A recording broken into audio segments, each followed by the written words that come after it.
Every club. Every day. The Global Sports Podcast Network.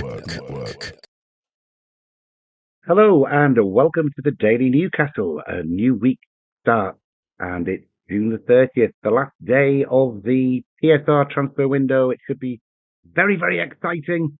I'm joined on Sunday evening by my good friend Michael Grameshaw to discuss how exciting it's going to be on this last day of the PSR window. Are you thrilled, Michael? Are you thrilled with the prospect of what's going to happen in the next 24 hours? I am absolutely shaking. It's going to be the greatest day in the history of transfer windows because we might actually do something. You think? I think we might get James Trafford if we've agreed something with Burnley. Yeah, 100%. But I think we're going to come on to our transfer window attempt slightly later in this podcast. I'm being super enthusiastic about it because that's sarcasm for our American listeners. That was English sarcasm in action because neither Michael nor I are very excited by what Newcastle United are doing in the transfer window. Hey, speak for yourself. I love bringing in 16-year-olds from Rangers. This is what I watch football for. Oh, it wasn't quite what we were anticipating when at that last press conference after the Everton game at the end of the season, Eddie was saying we need to be quick. We need to strike while the iron's hot. Everything needs to be done really, really quickly. And then nothing's happened for a month. But we'll get onto that later on. First of all, and I think most importantly, I just wanted to ask if you watched that wonderful Under-21 Euro Final last night where England went into a 2-goal lead, got pegged back to 2-2 and into extra time before they scored the winner to become Under-21 European champions retain their Under-21 European Championship title. And key to that, right through the tournament, was our very own Tino Livramento, who I think has done nothing but make it even more expensive when Manchester City come for him. Yeah, absolutely. I think it's one of those where, I mean, I did watch last night, but admittedly, I was at play day at Newcastle Racecourse. We went for a curry afterwards, and then watched the game. So my eyesight might not have been what it currently is. And I might have thought, Tino played a lot better than what he did. But I thought he was absolutely fantastic, and he has been for the entire tournament. And I think if it wasn't for maybe Harvey Elliott and the German striker, Will Smith, I think he's signing for Bayern Munich, off the back of this tournament. He had a good season last season as well, so it's not just that. But if it wasn't for those two, you could genuinely say that Tino Livramento's up there for player of the tournament. And I haven't seen if any awards have been given out, but I'd be very surprised if he didn't win defender of the tournament, if that is actually still a thing. Well, Michael, it's our thing, right? He is the Daily Newcastle defender of the Under-21 European Championship 2025. Well done, Tino. We'll have brilliant. To buy a cup for you. No, he was excellent. And it was a great game. I sat and watched it live without an afternoon at Newcastle Racecourse's beer swilling around in me or a big fat curry to make me go, no. I just watched it with a couple of cold coffees. But what a good game. Newcastle. England were fantastic in the first half. They really deserved their lead. And then the guy you're talking about looked like he was going to be called Voldemort. He's not quite, but it's like that. Scored a bullet header to bring it back to 2-1 at half time. And then, of course, Germany turned up in the second half. Not that they totally dominated England. I think it was a really good final, end-to-end stuff. But they did get their equaliser to take it into extra time. And then, who knew? A young lad called Rowe. Jonathan Rowe, Marseille. Was it Norwich? Was it Norwich for a while? Yeah, he's a great player. He became an unlikely hero by scoring virtually with his first touch at the beginning of extra time. And then, Germany did hit the bar in the last minute of normal time and the last minute of extra time, but hitting the bar, that's just a shot off target, isn't it? So they don't count. 100%. Exactly. And it was very, very good to watch. It's always good to watch any England team beat a German team. But for it to be a European champion, and that's 2 lots of under-21 tournaments we've won in a row, Michael. So that should it not be kicking through into the senior teams by now? Yeah, I think it's one of those where I'm not sure if maybe it's the culture of Italy, Germany, etc., where younger players aren't embedded into the first team that much. I'm not sure if anyone remembers when we were in the Champions League, all youngsters were playing against the likes of AC Milan, PSG, etc. One of the players that stood out then was Kamada from AC Milan. His goal record in the youth system is incredible. He's just been sold to Lecce for 3 million. AC Milan do have a buyback clause of 4 million, but that just shows a team that couldn't get into Europe wasn't willing to risk playing a younger player in those kind of circumstances. And I think in England, that's the difference. Let's say, I mean, we're not a great example, Newcastle, William Masula, but Lewis Miley, he came in when we needed him. He was absolutely fantastic. I don't think the likes of AC Milan and Italy, etc., are more willing to do that. And I think that's why at youth level, you have the likes of Harvey Elliott, who feels like he's been going for 10 years now. Yeah. He's still breaking through, but he's fantastic in that team. James McAtee, these players with a lot of senior experience. And I think at under 21 level, that's the difference. But then when you're bringing it up into senior level, you are coming against teams with a lot more experience, a lot more legs, and certainly better players. But I do have to say, even if you just look at the 2 goals from last night, and to be honest, the 2 goals weren't England's best bit to play, but they were very good. And I think future's definitely bright, but it just depends on if the manager's the right person to take it forward, because of the Senegal game and the Andorra game, to be fair, I don't think anyone's saying yes to that at the moment. Well, let's get some more of these young kids through. I tell you who my player of the tournament was. And I mean, if there's somebody who we can buy off Nottingham Forest for 60 million, it's got to be this guy, Elliot Anderson. He was all over the place last night. What a machine he was. He's great, isn't he? He was, for me, player of the final, Elliot Anderson, although came off early in the extra time because he was just soft. But yeah, what a great performance from him. I'm still proud of him, even though it's galling to know that he's a Forest player. And it probably would cost more than 60 million to get him back. And I don't think anybody would go and get him back. They'd be too embarrassed about it. But what I did hear last night, Michael, is that this isn't even England's under-21 full-strength side. I'm thinking that's because there are 1 or 2. Well, hopefully it's because Lewis Miley was injured, although I think he was going to play for the under-19. But there must be 1 or 2 players that are away at the Club World Cup who would otherwise have featured in that squad. Jamie Gittens, who Chelsea, I believe, has just snaffled off Dortmund. I think he's over in America at the Club World Cup. What about any Chelsea or City players that we might have seen? Off the top of my head, I can't think of too many, but now you mention it, Joe Bellingham's the best example there. I think he's gone to the Club World Cup and he's done absolutely fantastically with Borussia Dortmund. And I can say that now because he's not a Sunderland player. He is a player that I do like, and I'll be honest, well, I see a lot of Newcastle fans saying, "Oh, well, he's not that good." It's watch him in this game; he's really overrated. And it's like, we kind of need to take our Newcastle black and white tinted glasses off. But yeah, he's a great player.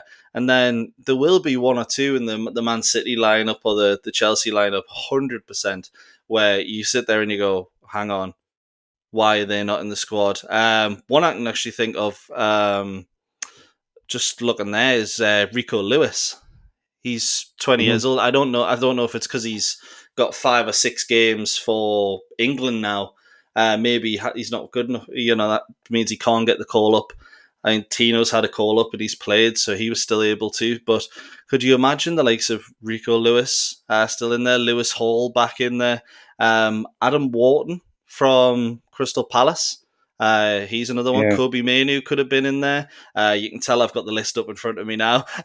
I'm back going. Jamie Gittens, who Chelsea have just signed for 55 million.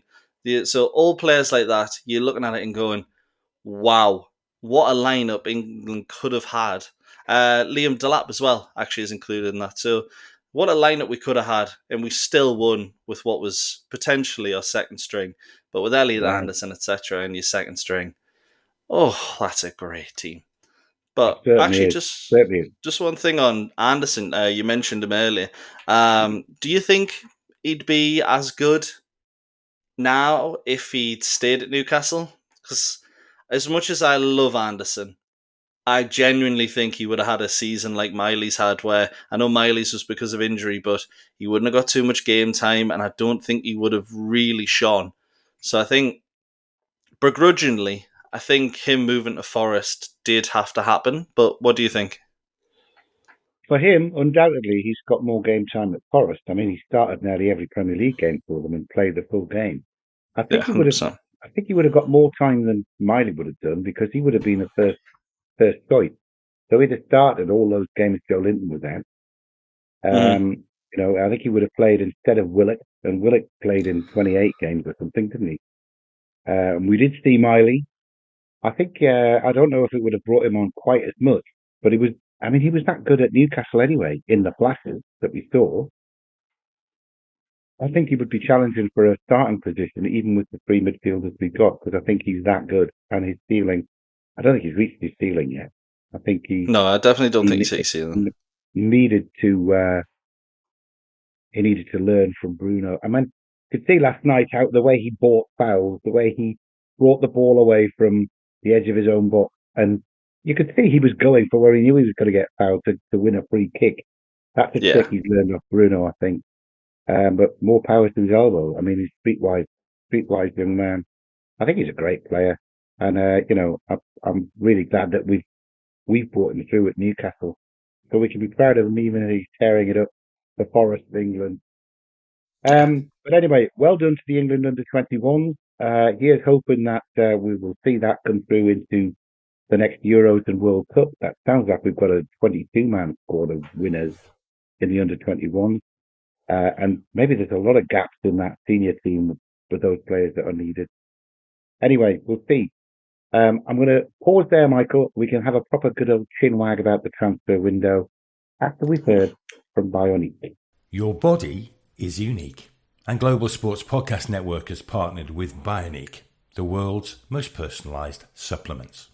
Bioniq provide 100% tailor-made supplements, designed to deliver precisely what your body needs at exactly the right levels to optimize your health. No guessing.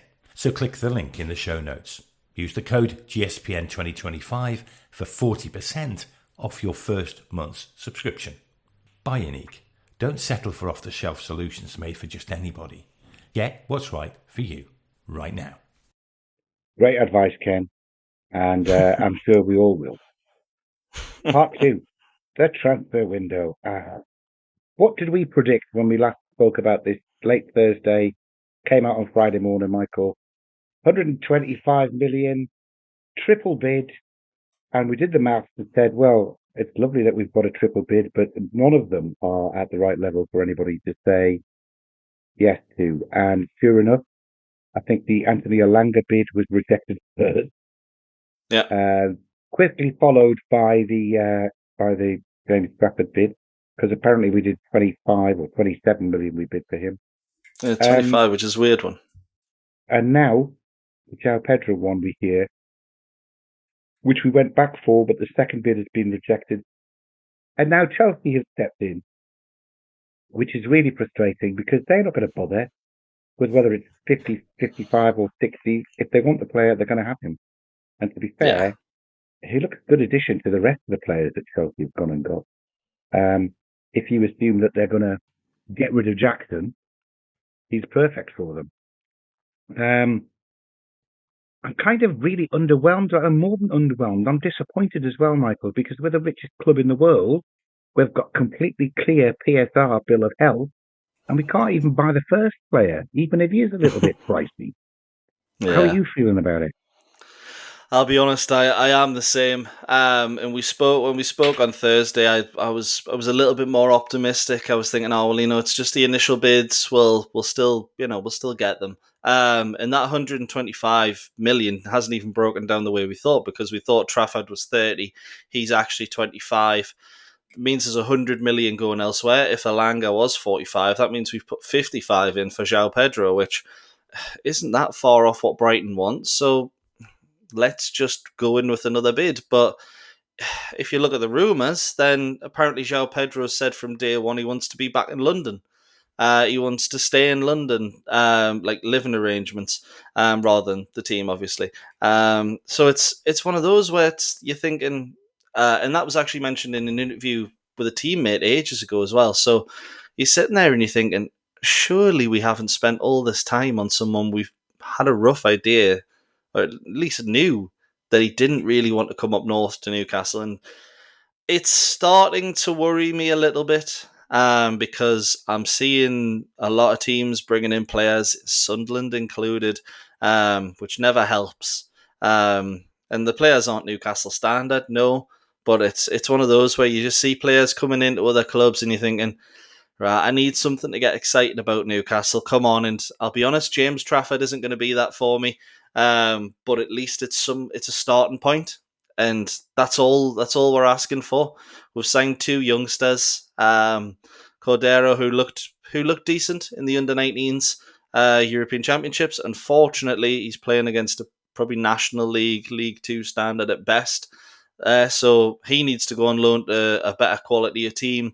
And then Hutchinson, who we've brought in from Rangers, he's a right winger. Is that the right winger we've been asking for the entire time? I know it's not, but it's you have to laugh. But yeah, I'm worried. I'm starting to get worried, and I know we'll be fine, because even with the squad we've got, we should still be pushing for Europe next season. But if João Pedro was the primary target, and we're not even willing to pay the extra 5 million, and we know he wasn't even wanting to come to Newcastle, it feels very amateurish, doesn't it? Well, and also, I mean, I know in Eddie we trust. We do. He's a wonderful man. 100%. However, I'm just thinking back to previous transfer windows, and the one where it was just Eddie was the one where we spent the whole summer chasing after Mark Gahey and didn't get him. Yes. And then threw money at Elanga on the last day and didn't get him either. Previous transfer windows that have brought Bruno in and Botman in and Gordon in and Denali in. Amanda and Murdad were involved in those, were they not? I mean, that's who was central. They would have been, yeah. Is that what we're missing? Are we missing an Amanda Stacey to actually calm the last few million down off the price that we're willing to pay? I mean, it definitely could be a shout. I think it's one of those where we're sitting here now and we're thinking, hang on, a lot of people have come in and tried to work with Eddie Howe, managing directors, scouts. Let's be honest, it's more than what we actually know. And it doesn't seem like that we've been able to find a combination that works. And as much as Amanda and Murdad, they were great when they were here, there were a few deals where you thought, have we just gone and went with what they asked for? Southampton say, oh, we want 40 or whatever it was for Livramento, and we've gone, yeah, why not? And that is kind of amateurish. Negotiations do need to happen, but at the same time, you've got to find a happy medium, and we've been on both ends of the spectrum, and it doesn't look like getting any better anytime soon. And to be honest, I can't remember the last player we signed in June that wasn't that goalkeeper from Forest, Vlachodimos. So it is a worry. Well, I get that negotiations need to happen, but if you're being quoted good value prices, what the valuation? We've got a valuation on Isaac, right? We're talking about 200 million for him. But let's say it's 150 that we're putting on him, and everyone agrees with that. We're not going to be negotiated down to take 100 plus so much more in add-on. So why the hell should anybody else? If Hall is 32 or whatever it was, and that's what they've said, and we put that in the deal, and then we pay it, or Livramento is 40, and that's what they value him. I mean, there could be no question that Livramento and Hall are both worth a lot more than we paid for them 2 years ago. Definitely now, yeah. 100%. Why on earth are we not just paying what these clubs are valuing them? I mean, I get if it was Liverpool and you were after Nunes and they were after the 75 million, or Man United are trying to recover the 86 million they wasted on Anthony. Yeah. You've got to have your sensible head on. But it's not sensible to have João Pedro if he was ever going to come. But we keep putting bids in, so we're obviously thinking we're going to can succeed. It's no good bidding 100%. 5 million is less than 10% of what they're asking. So to give Chelsea time to step in and steal him from under our noses, which is annoying. Mbuemo doesn't look too expensive. Cunha doesn't look too expensive, sorry, at 62.5 now. Not with Mbuemo and Semenya being quoted at 75 million. But I don't know if Cunha always wanted to go to Man U. Maybe we were never in for him. Maybe his personality wouldn't have fitted with what Eddie Howe was looking for. We don't know. It's just frustration boiling over, I think. That's what I'm talking about, Michael. I get that completely. Anyway, I need to take a breather before I lose my temper about it. I'm going to ask you to do the Zencastr advert. And then when we come back, we'll just have a little look at what the implications are with Kittens going to Chelsea. Sunderland buying 3 players, which I don't know much about. So I'm going to ask you to tell us about that. But let's hear from Zencastr first. Here at the Global Sports Podcast Network, we've spent a lot of time selecting our delivery platform. And Zencastr, it came out a clear winner. With 4K video recording from your phone and AI editing that automatically removes all those ums and ahs, it is super easy to start a podcast that sounds great and is delivered efficiently. If you're ready to tell your story, check out the link in the show description to learn more about Zencastr. Thank you, Michael. No Tony the Tiger in that anymore, but never mind. What can we do? My professionalism levels have had to go up this year. New season, new me. Excellent. You'll be setting the bar higher than me or Kevin could ever reach. So stop that. Didn't know about that one. Yeah. So the one I'm heard about today, Jamie Gittins, 55 million to Chelsea. He's a left winger. They've already got Delap to play centre forward. And if they pinch João Pedro, who is a number 10 stroke centre forward, probably anywhere across that line. They start to look really refreshed from the side that finished 4th last year. And I guess that there's a sale coming for Jackson and the other guy who sounds like Chunky something, but I can never remember what his name is. Christopher Nkunku. Nkunku, that's the one. Yeah. These guys haven't got a place. Sancho obviously was playing down the left for part of the time, but he's left. Yeah. Mudryk, what a waste of money he was. But he's nowhere to be seen now. Is he on loan somewhere forever? He's banned. He had that drugs ban. Of course, yeah. Oh well, that can't help them on their PSR stuff, can it? They'll probably end up getting it removed as a technicality. They're brilliant at that kind of stuff. I'm actually envious of it. If we could just sell a hotel already, I'd love it. But yeah. Women's team isn't that good yet either. We'll get there. So Chelsea keeping pace with Liverpool and Manchester City, who have well documented big money signings already through there. Liverpool apparently after a centre forward. And they've already spent 200 million. Will they spend another 200 million? The problem I've got with Liverpool doing that is that if Diaz goes to Saudi Arabia for 70 mil and Nunes gets bailed out for 70 mil and Harvey Elliott goes for 45 mil, they've already sold Kelleher. They've got another 200 million coming in there. So they could test Newcastle's resolve.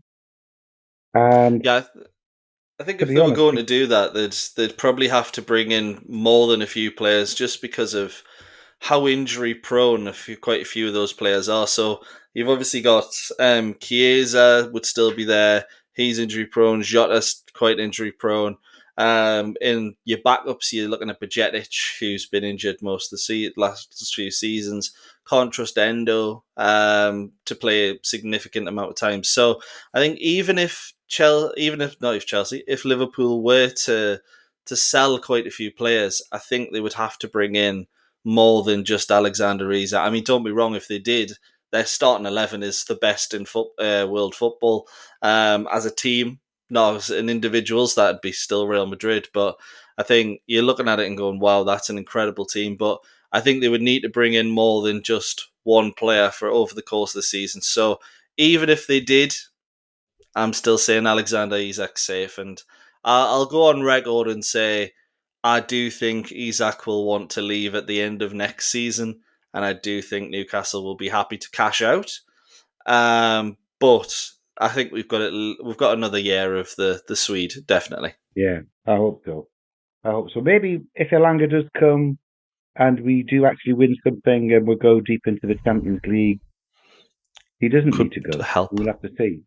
We'd have to have everybody getting their wages raised. I think that's the killer, isn't it? Yeah. If he's on 120 and he's going to go up to 160 on a new contract that we offer him, that's still less than half of what Chelsea or Man United would offer him. Yeah, exactly. For sure. So, I am disappointed and frustrated. Just add to that, Michael, by telling me who it is that Sunderland has bought.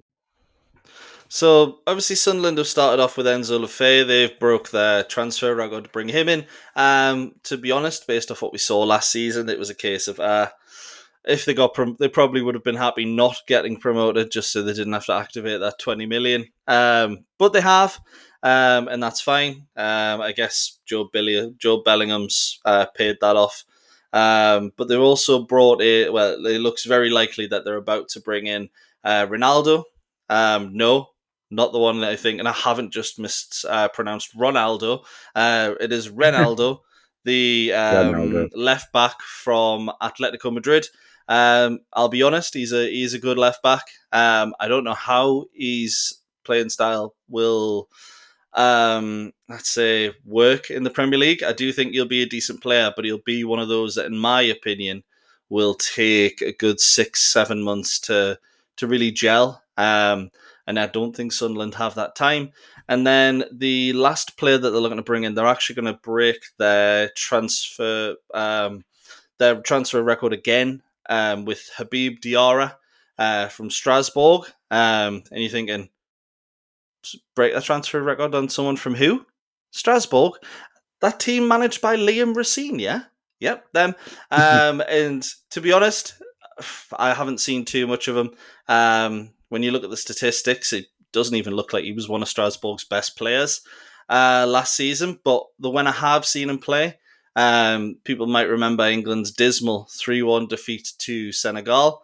It was actually Diarra that got the second goal. I can't remember too much about his performance.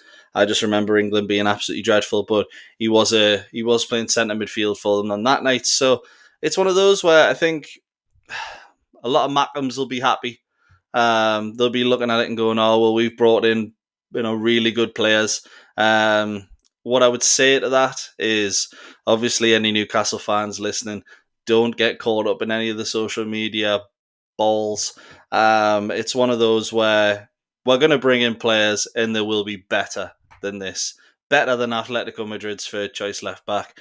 Better than a centre mid from a team managed by a second-rate left back who no one knew.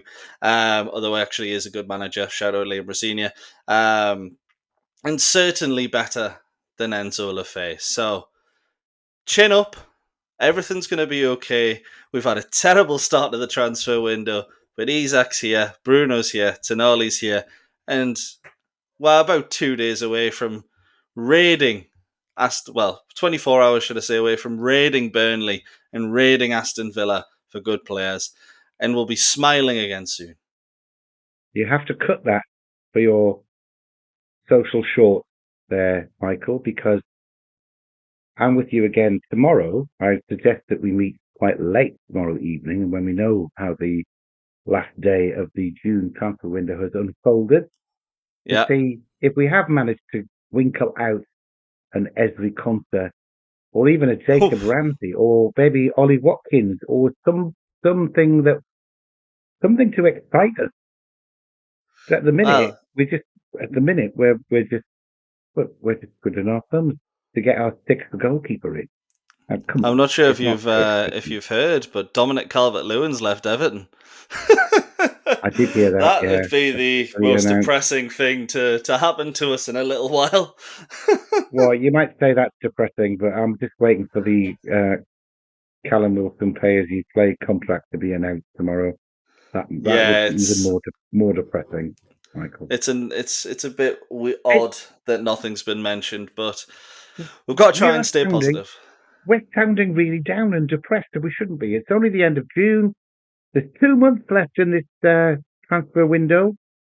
We are in the Champions League, and we finished 5th last year, so we shouldn't be down. We shouldn't be depressed. I do feel a bit let down from Eddie being so up about things after the Everton game, though. 6 weeks ago. So, look, let me say thank you very much for participating in our Sunday Tin Wag, Michael. It goes out on Always Monday happy. morning. We will be out on Tuesday morning with quite a late Tin Wag tomorrow night, when we'll give the final day of this June transfer window the maximum time to unfold, so we can see if anything is happening, and we'll put our heads together and see if we've got any good news in 24 hours, Michael. Thank you very much. Yeah, indeed. Absolutely. Thanks very much for listening, and don't miss us on Tuesday morning with hopefully all the good news. We'll see you then. Every club, every day. The Global Sports Podcast Network.